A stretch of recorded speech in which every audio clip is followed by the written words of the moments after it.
जो innovation city की बात हुई है उसमें क्या अपडेट है आपका बता सकते हैं? देखिए, आज एक बहुत ही महत्वपूर्ण घोषणा हमने यहाँ पर की है।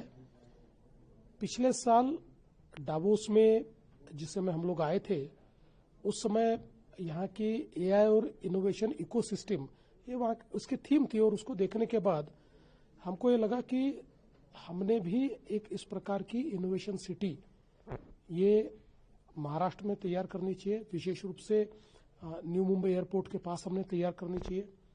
और उस विचार को मैंने जो टाटा सन्स के प्रमुख है मिस्टर एन चंद्रा, उनके सामने रखा था, और मैंने उनको कहा था कि आपकी इसमें मदद चाहिए। उन्होंने कहा था कि इसका जो सारा एक ब्लूप्रिंट है वो मैं तैयार करूंगा।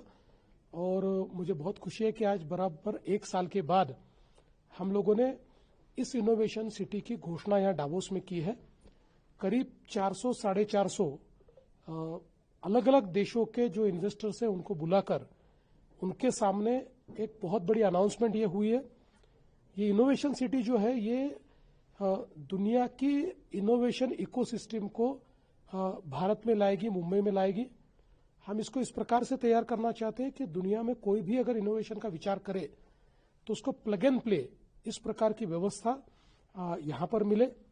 आज ये जो इनोवेशन सिटी है और उसके साथ साथ जो डेटा सेंटर वगैरह है, इसके लिए टाटा सन्स ने $11 बिलियन का कमिटमेंट आज अनाउंस किया है।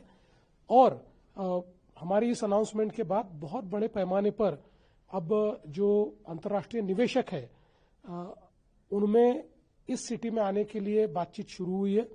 तो मुझे लगता है कि देश की पहली इनोवेशन सिटी ये मुंबई के पास हम लोग बनाने जा रहे हैं। एनी टाइमलाइन कुछ डिसाइड की? देखिए, हम लोग अभी हमने जगह भी आइडेंटिफाई कर ली है, और इसका एक जिसको हम लोग कंटूर कह सकते हैं उसको हमने ड्रॉ कर लिया है। अभी इसका जो डिटेल प्लानिंग है उसमें अगले 6-8 महीने हमको लगेंगे, और उसके बाद हम लोग इसको शुरू करेंगे। Thank you sir. मराठी में अगर आप बोलना चाहें तो पूरे दिन का आज क्या डेवलपमेंट रहा सर डावोस में? देखिए, आज मूल रूप से एक एनर्जी ट्रांजिशन पर और विशेष रूप से जो सोलर अलायंस है, इंटरनेशनल सोलर अलायंस, इसका एक सेशन हुआ। उस सेशन में जिम्बाब्वे के भी मिनिस्टर थे, हमारे केंद्रीय मंत्री भी थे, और काफी चर्चा एनर्जी ट्रांजिशन पर हुई। और इसमें विशेष रूप से महाराष्ट्र की काफी तारीफ हुई। महाराष्ट्र ने जिस प्रकार से सोलराइजेशन किया है उसको आज हम लोगों ने सामने रखा। और ये जो महाराष्ट्र मॉडल है, जो एशिया का सबसे बड़ा डिस्ट्रीब्यूटेड सोलर हमने इंफ्रास्ट्रक्चर तैयार किया है। 16,000 मेगावाट जो बिजली किसानों को लगती है वो पूरी हम लोग सोलर के माध्यम से ले रहे। दूसरा, देश में जितने सोलर पंप लगे उनमें अकेले महाराष्ट्र में 60% सोलर पंप लगे।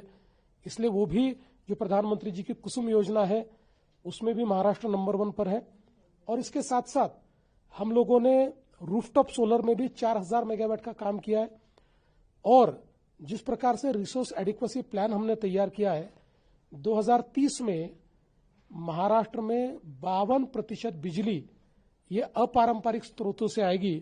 ये सारा जब मैंने शोकेस किया तो ये लोगों ने उसको बहुत सराहा है। और जो इंटरनेशनल सोलर अलायंस है उन्होंने इसको केस स्टडी के रूप में अन्य देशों को भी भेजने की बात की है। तो महाराष्ट्र के लिए और देश के लिए एक बहुत बड़ी गौरव की बात है। इसके साथ साथ आज मुझे ऐसा लगता है कि एक और चीज हम लोगों ने जिसकी घोषणा आज की है, ये जो हमने इनोवेशन सिटी के साथ साथ एक मुंबई के लिए सर्कुलर इकोनॉमी की घोषणा हमने की है। और सर्कुलर इकोनॉमी एक इस प्रकार की व्यवस्था है जो आज हम जानते हैं कि मुंबई में कई बार एयर क्वालिटी खराब होती है। मुंबई में जो वाटर बॉडीज है उसमें वाटर क्वालिटी जिस स्टैंडर्ड की होनी चाहिए उस स्टैंडर्ड की नहीं है। बाकी भी अगर हम ग्रीन हाउस एमिशंस देखेंगे, CO2 एमिशंस देखेंगे, तो ये सारी चीजें मुंबई में करीब 100 दिन कई बार लेवल से परे हो जाती है। तो इन सब चीजों के लिए एक ओवरआर्चिंग सर्कुलर इकोनॉमी की कॉन्सेप्ट हमने डिसाइड की है, जिसके तहत 100% वाटर रिसाइकलिंग होगा, 100% जो हमारा सॉलिड वेस्ट है उसको हम वेल्थ में कन्वर्ट करेंगे, इंडस्ट्रियल वेल्थ एफ्लुएंट होगा या इंडस्ट्रियल वेस्ट होगा उसको भी हम कन्वर्ट करेंगे, इलेक्ट्रॉनिक जो वेस्ट है उस वेस्ट को भी हम लोग रिसाइकल करेंगे, प्लास्टिक को भी हम रिसाइकल करेंगे। तो एक प्रकार से कंप्लीट हम लोग जिसको एक सस्टेनेबल सिटी कहते हैं उस रूप में मुंबई की एयर क्वालिटी को, वाटर क्वालिटी को और मुंबई की लिवेबिलिटी को हम लोग पूरा ट्रांसफॉर्म करने जा रहे हैं। एक चूंकि आपने एनर्जी ट्रांजिशन की बात की है, तो इंडिया ने अभी शांति बिल पास किया नुक्लियर एनर्जी, उसको लेकर कुछ बात हुई है कि नुक्लियर एनर्जी में क्या हम लोग स्मॉल क्लस्टर्स में कुछ कर सकते हैं? हाँ, देखिए ये बेसिकली हमने इसमें पहल कर ली है और सबसे पहला इसमें जो काम होने वाला है वो शायद महाराष्ट्र में ही होगा, क्योंकि हमारी जो भारत सरकार की जो कंपनी है उसके साथ भी हमारा एमओयू हुआ है और रशियन कंपनी के साथ भी हमारा एमओयू हुआ है। और अब ये जो न्यूक्लियर सिविल जो यूटिलाइजेशन में जो नए बदलाव आए हैं उसके चलते जो स्मॉल मॉड्यूलर रिएक्टर जिसको हम एसएमआर कहते हैं, ये एसएमआर को हम लोग अभी तैयार करने वाले हैं, क्योंकि एसएमआर एक ऐसा जरिया है कि जो एक प्रकार से बिजली के क्षेत्र में हमको आने वाले दिनों में बहुत बड़े पैमाने पर जो हमको आवश्यकता पड़ेगी, विशेष रूप से जब डेटा सेंटर्स वगैरह आएंगे तो जो आवश्यकता पड़ेगी तो उस आवश्यकता को पूरा करेंगे।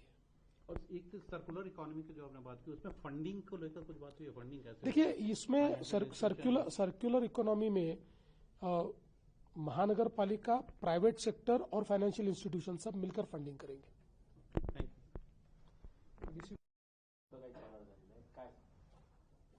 आज मला सांगताना आनंद वाटतो की आपण आज आंतरराष्ट्रीय समुदायासमोर इनोव्हेशन सिटीची घोषणा केली आहे। मुळामध्ये याचा कॉन्सेप्ट हा मागच्या डावोसच्या वर्ल्ड इकॉनॉमिक फोरममध्येच आमच्या समोर आला होता, कारण मागच्या वेळेस डावोसची थीम ही एआय आणि इनोव्हेशन होती आणि त्यावेळेस असं आमच्या लक्षात आलं की आपल्याला एक इनोव्हेशन इकोसिस्टम तयार केली पाहिजे आणि त्या संदर्भात टाटा सन्सचे जे प्रमुख आहेत एन चंद्रा यांच्यासोबत माझी चर्चा झाली आणि त्यांनी हे मान्य केलं होतं की याचा जो काही ब्ल्यूप्रिंट आहे ते तयार करतील। त्या दृष्टीने आम्ही गेले वर्षभर काम करत होतो, जागा देखील आम्ही आयडेंटिफाय केलेली आहे। नवी मुंबईचं जे एअरपोर्ट आहे त्याच्यापासून जवळ ती तयार केलेली आहे आणि आज आंतरराष्ट्रीय समुदायासमोर जवळपास वेगवेगळ्या देशांचे 450 लोक त्या ठिकाणी इन्व्हेस्टर्स उपस्थित होते, त्यांच्यासमोर आम्ही इनोव्हेशन सिटीची घोषणा केलेली आहे। आपल्याला माहिती आहे की भारताची अर्थव्यवस्था आता 5 ट्रिलियनची होणार आहे, पण 5 ट्रिलियनपासून 10 ट्रिलियनला जायचं आहे, 10 पासून 15ला जायचं आहे, तर आताच्या बिझनेसेसच्या भरोश्यावर आपल्याला जाता येणार नाही। त्याकरता इनोव्हेशन इकोसिस्टम तयार करावी लागेल आणि महाराष्ट्र एक ग्रोथ इंजिन आहे, म्हणून ही महाराष्ट्रात तयार करायचा आपण निर्णय घेतला। टाटा सन्सनी त्याचा आज जी काही घोषणा केली त्या घोषणेसोबत त्यांनी $11 बिलियन म्हणजे कदाचित 1 लाख कोटीपेक्षाही जास्त इन्व्हेस्टमेंट ही टाटाने त्या ठिकाणी घोषित केली आहे आणि लगेच आंतरराष्ट्रीय समुदायातनं देखील चांगल्या पद्धतीनं त्याला रिस्पॉन्स मिळतो आहे।